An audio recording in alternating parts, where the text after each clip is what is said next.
तो एक कंटेनर ले लेते हैं जिसमें दो इलेक्ट्रोड्स को फिट कर देंगे। इसमें एक साइड पे कैथोड लगाएंगे, एक साइड पे anode. Anode positively charge, cathode negatively charge. Cathode पर क्या होगा बेटा, गेन ऑफ इलेक्ट्रॉन्स होगा।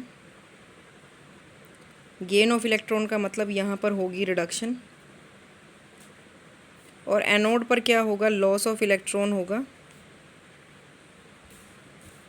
और इसका मतलब यहाँ पर होगी ऑक्सीडेशन।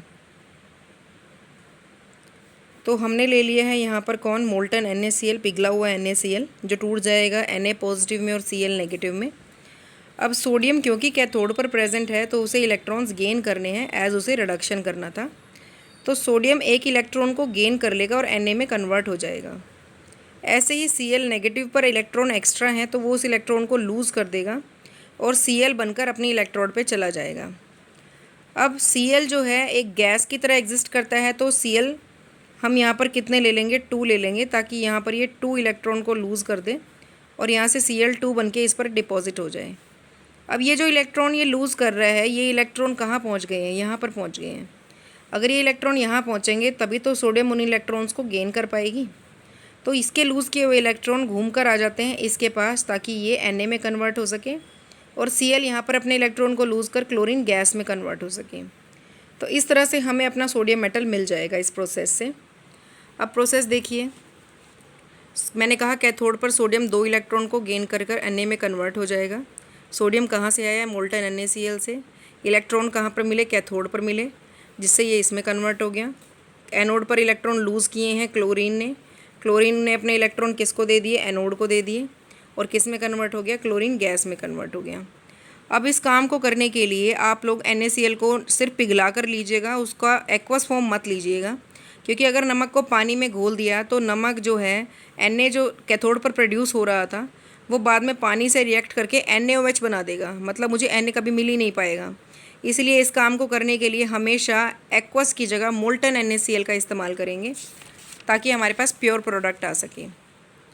नेक्स्ट देखिए, extraction of moderately reactive metals. Moderately reactive metals का मतलब होता है जिनकी रिएक्टिविटी ना तो बहुत हाई है ना ही बहुत ज़्यादा लो है। ऐसे मैं 4 मेटल्स लिख रही हूँ जिनकी रिएक्टिविटी ना तो बहुत हाई है और ना ही बहुत लो है। अगर मुझे इन मेटल्स को एक्सट्रैक्ट करना है तो मुझे इनके ऑक्साइड्स की रिडक्शन करनी पड़ेगी।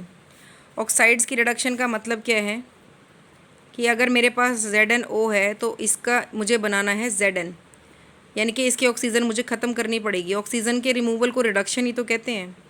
रिडक्शन करने के लिए मुझे किसी को बुलाना पड़ेगा जो इसको क्या लेकर जाएगा, अपने साथ ले जाएगा, ताकि मुझे फ्री मेटल मिल जाए।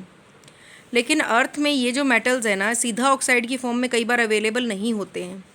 कैसे अवेलेबल होंगे कि जिंक मिलेगा जिंक कार्बोनेट की फॉर्म में, या फिर जिंक सल्फाइड की फॉर्म में।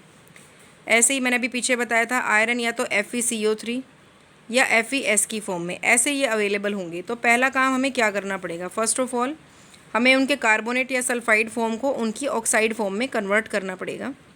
ऐसा करने के लिए हम लोग 2 मेथड्स का इस्तेमाल कर सकते हैं। पहला यूज़ कर सकते हैं कैल्सिनेशन और दूसरी यूज़ कर सकते हैं रोस्टिंग। कैल्सिनेशन हो या चाहे रोस्टिंग हो, दोनों में ही आप अपने मेटल को किस फॉर्म में लेकर आ रहे हो, ऑक्साइड की फॉर्म में लेकर आ रहे हो। ऑक्साइड फॉर्म में लाना है, लेकिन किस फॉर्म से। अगर मैं कैल्सिनेशन के C से याद रखना कि कैल्सिनेशन जो है कार्बोनेट से ऑक्साइड बनाने के लिए यूज़ की जाती है, और रोस्टिंग में R के बाद अल्फ़ाबेटिकल ऑर्डर में S आता है, तो याद रखना रोस्टिंग जो है सल्फाइड ओर्स के लिए इस्तेमाल होती है, जहाँ सल्फाइड को ऑक्साइड में बदला जाता है। अब कैसे बदला जाता है, मैं पहले कार्बोनेट का एग्जांपल ले लेती हूँ। जिंक कार्बोनेट, क से कहा कैल्सिनेशन याद रखिएगा। दूसरा मैंने ले लिया ZnS, S मैंने कहा R के बाद S आता है तो सल्फाइड याद रखना। अब इसमें क्या करते हैं, जिंक का जो कार्बोनेट है उसको हीट करेंगे तो उसमें से CO3 से CO2 गैस बाहर निकल जाएगी। अब वो जो एक O छोड़ जाएगी वो जिंक को मिल जाएगा, तो मेरा कार्बोनेट कन्वर्ट हो गया किस में, ऑक्साइड की फॉर्म में।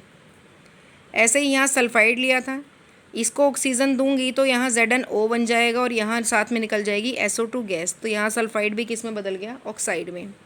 अब ध्यान देने वाली चीज़ क्या है कि यहाँ तो ऑक्सीजन दी गई है और यहाँ ऑक्सीजन दी नहीं गई है। यहाँ ऑक्सीजन दी नहीं गई तो इसने कहा ये रिएक्शन एब्सेंस ऑफ एयर में होगी, और यहाँ दी गई है तो इसने कहा ये रिएक्शन प्रेजेंस ऑफ एयर में होगी। अब यहाँ क्यों नहीं ज़रूरत पड़ी, क्योंकि जब ये टूटा है तो इसने खुद ही अपने आप क्या प्रोवाइड करी है, ऑक्सीजन प्रोवाइड करी है इसको। इसी कारण ये रिएक्शन में ऑक्सीजन की ज़रूरत ना पड़ने के कारण इसे एब्सेंस ऑफ एयर में किया जाता है। और इसे प्रेजेंस ऑफ एयर में किया जाता है। अब जो काम हम करना चाह रहे थे ऑक्साइड हम बार बार बनाना चाह रहे थे, अब वो ऑक्साइड हमारे पास आ गया है। कार्बोनेट से भी बना लिया, सल्फाइड से भी बना लिया। अब मेरा अगला स्टेप है कि मुझे इस ऑक्साइड से अपना प्योर मेटल चाहिए है। यहाँ से यहाँ तक आने में ये ऑक्सीजन गायब हो जाती है। वो गायब ऑक्सीजन को लेने कौन आया था? कार्बन। हमने रिडक्शन करवाया है जिंक ऑक्साइड का, यानी कि इसके ऑक्सीजन को रिमूव करवाया है किसकी हेल्प से? कार्बन की हेल्प से। तो इसे क्या कह देंगे? C+O क्या बन गया? CO, और हमें क्या मिल गया? हमारा प्योर मेटल। आज के लिए इतना ही है, एक बार इतने को रिवाइज़ कर लीजिए, फिर नेक्स्ट स्टार्ट करेंगे।